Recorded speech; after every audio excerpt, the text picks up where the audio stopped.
Welcome back after break. વાત કરીએ વડોદરાની તો વડોદરામાં આવેલું પૂર માનવ સર્જિત નહીં પરંતુ ભાજપ સર્જિત પૂર હોવાનો આક્ષેપ વડોદરાના સામાજિક કાર્યકર દ્વારા કરવામાં આવ્યો છે। જેમાં વડોદરા પાણીમાં ડૂબ્યું એ માટે તંત્ર જવાબદાર હોવાનું કહેવામાં આવી રહ્યું છે।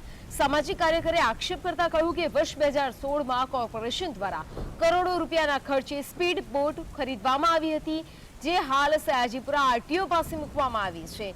જે સ્પીડ બોટની પાલિકા તંત્ર દ્વારા સંકટ સમયે કે પૂર જેવા આફતના સમયે ઉપયોગમાં લેવાની હતી, પરંતુ કોઈ જ ઉપયોગ કરવામાં ન આવ્યો અને આ બોટો પડી ધૂળ ખાઈ રહી છે।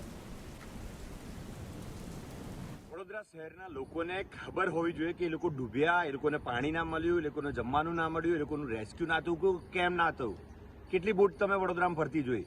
વડોદરા શહેર મહાનગર સેવા સદનની 2016માં ખરીદેલી મેન્યુફેક્ચર થયેલી બોટો, જે 50-50 વર્ષ જેનું આયુષ્ય હોય, એ બોટો આજે તમે મારી સામે જુઓ કે આ ધૂળ ખાય છે।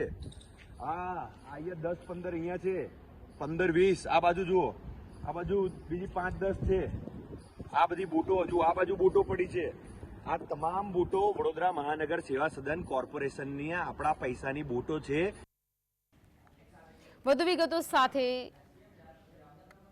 સહયોગી રૂપેશ જોડાઈ ગયા છે। રૂપેશ, સામાજિક કાર્યકર દ્વારા કહેવામાં આવી રહ્યું છે માનવ સર્જિત નહીં પરંતુ આ આફત ભાજપ સર્જિત છે, શું વધુ માહિતી?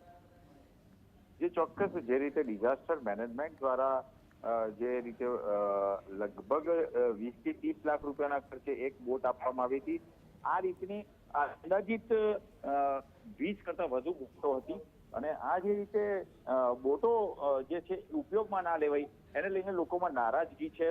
એટલે ચોક્કસ જે રીતે લોકો કહી રહ્યા છે કે જો આ સ્પીડ બોટનો તરત ઉપયોગ થયો હોત તો પરિસ્થિતિ ઘણી કાબુમાં આવી શકી હોત, કારણ કે 20 બોટો જો તાત્કાલિક હોત તો પરિણામ કંઈ ઓર જ હોત, જેને લઈને લોકોમાં હજી પણ નારાજગી હતી। સામાજિક કાર્યકર્તાએ આ વાતનો ખુલાસો કર્યો છે કે 2016માં જયારે બોટો લેવાઈ તો બોટ પડી કેમ રહી, આ વિસ્તારમાં બોટ કેમ પડી રહી એ સૌથી મોટો સવાલ છે અને કોઈને ખબર કેમ ના પડી એ સૌથી મોટો પ્રશ્ન જે છે સામાજિક કાર્યકર દ્વારા ઉભો કરવામાં આવી રહ્યો છે। જી રૂપેશ, પાલિકા તંત્રનું આ બાબતે શું કહેવું છે? શા માટે આ બોટને આરટીઓ કચેરી મૂકવામાં આવી છે અને શા માટે ઉપયોગમાં લેવામાં નથી આવી?